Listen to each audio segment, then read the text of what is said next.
Saudara-saudari yang terkasih, kita jumpa lagi dalam Pelita Hati hari ini, Minggu 25 Desember 2022, Hari Raya Natal, Hari Raya kelahiran Yesus Kristus, Sang Juru Selamat dunia. Bersama saya Roma Thomas Suratno SC dari Paroki Cilandak, Jakarta Selatan, mendengar dan merenungkan sabda Tuhan, yakni firman Tuhan yang tersurat dalam Injil Lukas bab atau pasal 2 ayat 1 sampai dengan ayat 14.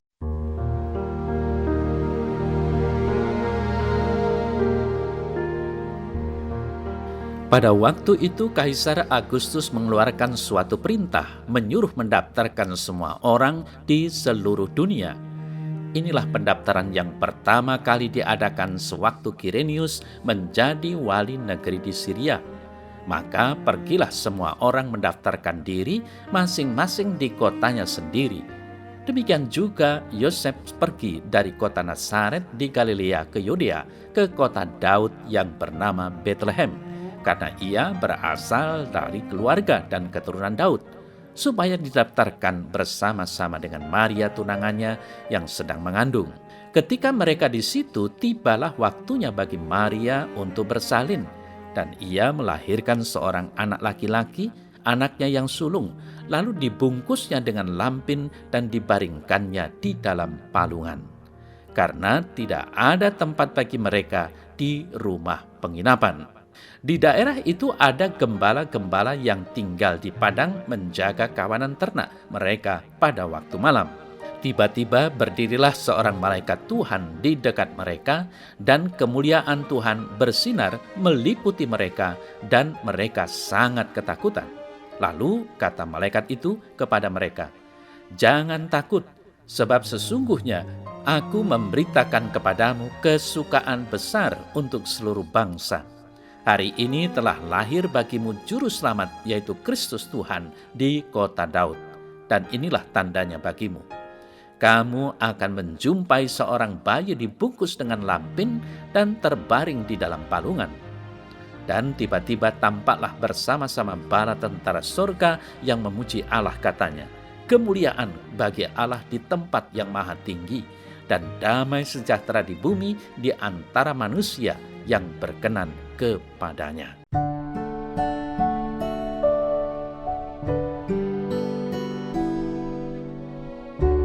Saudara-saudari yang terkasih, tema pesan Natal KWI PGI tahun ini adalah "Pulanglah mereka ke negerinya melalui jalan lain." Matius 2 ayat 12.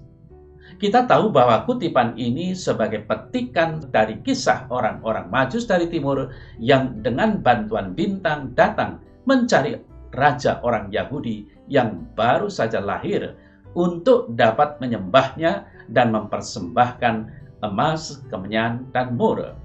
Setelah mengalami sukacita dalam perjumpaan yang istimewa itu, orang-orang bijak itu kembali ke negerinya melalui jalan lain seperti yang ditunjukkan Tuhan. Saudara-saudari yang terkasih, mereka mampu melewati tantangan, hambatan, dan kesulitan dalam perjalanan mereka mencari Yesus, dan setelah berjumpa dengannya, mereka juga berani menempuh jalan baru yang belum tentu lebih mudah dari sebelumnya. Jalan lain itu dapat dipahami juga secara rohani. Sesudah bertemu dengan Yesus, orang tidak lagi menjalani hidup dengan cara lama, tetapi dengan cara yang baru, menjadi manusia baru.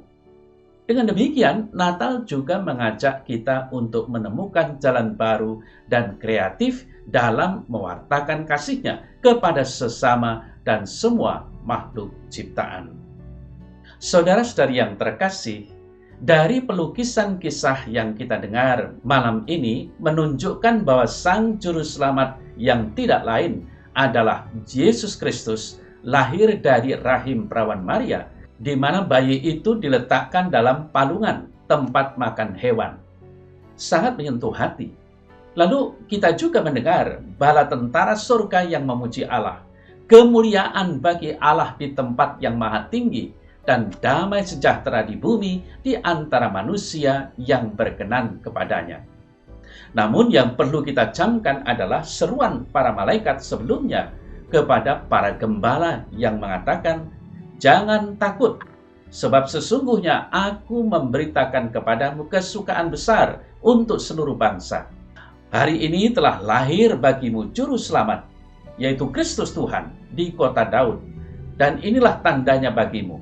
Kamu akan menjumpai seorang bayi dibungkus dengan kain lampin dan terbaring dalam palungan." Kesukaan besar itu untuk seluruh bangsa, saudara-saudari yang terkasih, berarti kesukaan itu bukan hanya ditujukan bagi orang-orang Israel yang notabene orang beriman yang beragama Yahudi, melainkan kepada semua manusia di atas bumi yang kita diami ini. Memang Sang Juru Selamat lahir di Bethlehem, di tanah Israel, yang didiami umat pilihan Allah, namun kelahiran Yesus itu sebenarnya diperuntukkan kepada semua bangsa. Maka dari itu, sekarang kita bisa mengerti mengapa orang-orang Majus dari timur datang untuk menyembahnya dan memberikan persembahan yang sangat istimewa tadi, emas, kemenyan, dan mur. Ditilik dari 3 macam persembahan mereka, jelas sekali bahwa mereka bukan orang miskin, tetapi orang kaya yang mampu memiliki barang-barang seperti itu. Hal ini sangat mungkin bahwa dulu peringatan kedatangan orang-orang Majus ini disebut sebagai Pesta Tiga Raja. Saudara-saudari yang terkasih, kalau dalam peristiwa kelahiran Yesus yang selalu dinampakkan adalah Yusuf, Maria, dan bayi palungan, serta para gembala dan domba, serta kawanan hewan, hal itu mau mengatakan bahwa mereka adalah kawanan kecil umat Israel yang memang karena imannya sedang menantikan Sang Mesias. Maka merekalah yang dapat menjumpai bertemu dengan Sang Juru Selamat. Dapat dikatakan juga karena iman dan kesetiaan mereka dalam penantian, maka mereka bertemu dengan Sang Immanuel itu. Dengan kata lain, melalui jalan iman, mereka bertemu dengan Tuhan. Namun, saudara-saudari yang terkasih, kita juga bisa merefleksikan jalan iman orang Yahudi ini bukan satu-satunya jalan untuk bertemu dengan Tuhan. Seperti yang dialami oleh para Majus, yang bukan orang Yahudi, mereka menggunakan jalan ilmu pengetahuan untuk sampai kepada Sang Raja Yahudi yang baru lahir itu. Dari peristiwa ini menjadi jelas bagi kita bahwa kelahiran Yesus Kristus itu tidak hanya untuk orang-orang Yahudi, orang-orang miskin mereka yang diwakili para gembala, tetapi juga orang-orang kaya yang diwakili oleh para Majus yang sekaligus orang asing. Demikian juga sukacita pewartaan kabar gembira akhirnya menjadi tugas panggilan bagi setiap orang yang telah bertemu dengan Tuhan Yesus dan percaya kepadanya. Dengan kata lain, tugas perutusan mewartakan dan memuliakan Dia adalah tugas kita semua. Saudara-saudari yang terkasih, orang-orang Majus dari timur yang berjalan bersama-sama mencari Yesus mengajak kita untuk berjalan bersama juga dalam menemukan kehendak Dia yang tinggal di antara kita untuk menegakkan kerajaan kasih-Nya. Sebagai warga bangsa dan warga gereja, meskipun kita bineka, berbeda agama, suku, golongan, budaya, kita mesti selalu berjalan bersama agar dalam kebersamaan itu mampu menghadapi berbagai macam tantangan dan kesulitan hidup.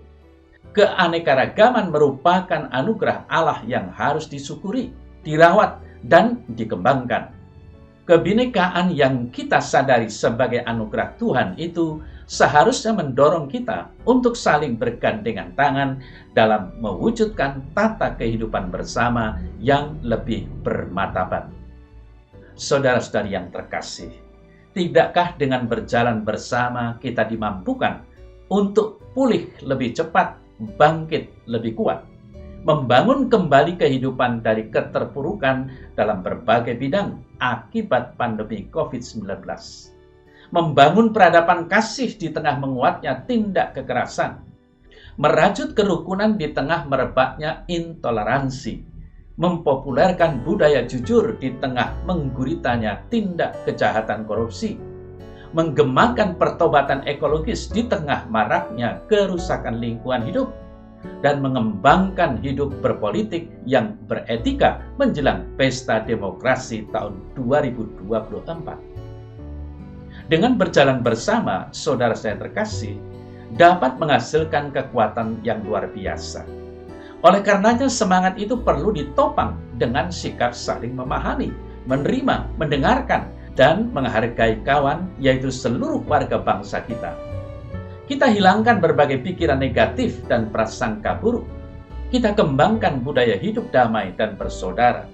Kasih Allah juga bisa diwartakan dengan kesediaan kita untuk menjadi teman dan sahabat bagi saudara-saudari kita yang menjadi korban pelecehan seksual, peredaran obat-obat terlarang, pemutusan hubungan kerja, diskriminasi, bencana alam, dan berbagai bentuk ketidakadilan lainnya. Saudara-saudari yang terkasih, kasih Allah yang hadir dalam peristiwa Natal ini memanggil kita untuk peduli pada sesama yang sedang menderita. Karena apa yang kita lakukan untuk saudara-saudari kita yang sedang menderita atau mengalami kehinaan, kita lakukan juga untuk Allah. Berdasarkan iman yang teguh dan kasih yang tulus, kita bersama-sama dapat menumbuhkan harapan dan semangat saudara-saudari kita untuk kembali melangkah dan berjuang meraih mimpi-mimpi yang mungkin telah hilang. Berani berpihak kepada korban juga merupakan jalan kasih yang perlu kita tempuh saat ini. Manakala masih banyak orang yang hanya menjadi penonton saat sesamanya menderita, atau sengaja menutup mata agar hidupnya tetap aman dan nyaman. Saudara-saudari yang terkasih, kehadiran Allah di dunia dalam diri Yesus Kristus, Sang Kasih Sejati yang menyelamatkan kita, haruslah terus diwartakan. Berbagai kemajuan teknologi informasi dan komunikasi sebagai karya manusia seharusnya dimanfaatkan untuk memuliakan Allah dengan membangun tata kehidupan bersama yang penuh kasih. Media sosial sebagai bagian dari kemajuan ini menawarkan jalan-jalan menarik untuk mewartakan kasih Allah. Maka marilah saudara-saudari yang terkasih, kita menuliskan pendapat, renungan, dan khotbah yang menyejukkan dan mendamaikan hati banyak orang. Kita mengunggah foto-foto tentang keindahan hidup bersama di tengah aneka perbedaan yang dapat menginspirasi orang untuk peduli kepada orang lain serta alam sekitarnya. Kita mengisi ruang publik dengan kesejukan dan kedamaian guna menyebarluaskan nilai-nilai keadilan, kesetaraan, kesederhanaan, dan kebersamaan. Di samping itu, saudara-saudara yang terkasih, kita juga harus berani melawan ujaran kebencian dan berita bohong yang dapat merusak kerukunan hidup bersama. Dalam terang Natal, kita diajak untuk semakin bijak dan cerdas dalam bermedia sosial, semakin kreatif dalam mewartakan kasih, semakin setia dalam memegang nilai-nilai moral dan etika di dunia maya, sehingga kasih Allah semakin terpancar dan damai sejahtera semakin nyata.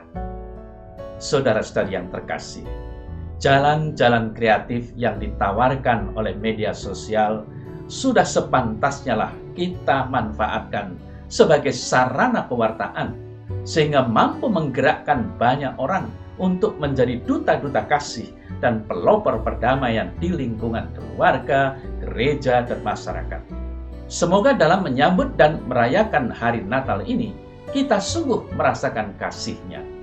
Allah Sang Maha Kasih selalu bersama dengan kita, Immanuel, Allah beserta kita. Ia tidak pernah meninggalkan kita dalam keadaan apapun. Ia juga selalu menjaga kita, sehingga kaki kita tidak pernah goyah dalam mencari dan menemukan jalan-jalan kreatif agar karya keselamatan Allah dapat dirasakan oleh sebanyak mungkin orang.